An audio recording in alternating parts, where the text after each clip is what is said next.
Slide each tray in from the front, resting the rail on the pegs on the center support.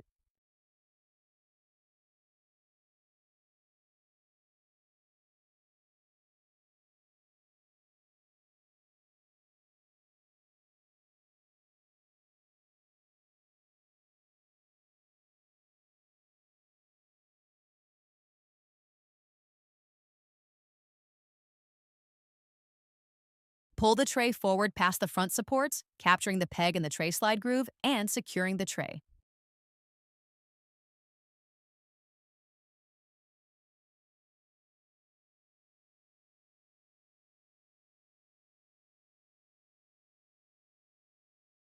Tilt the tray front down, then slide the tray back to capture the front support peg in the tray front grooves.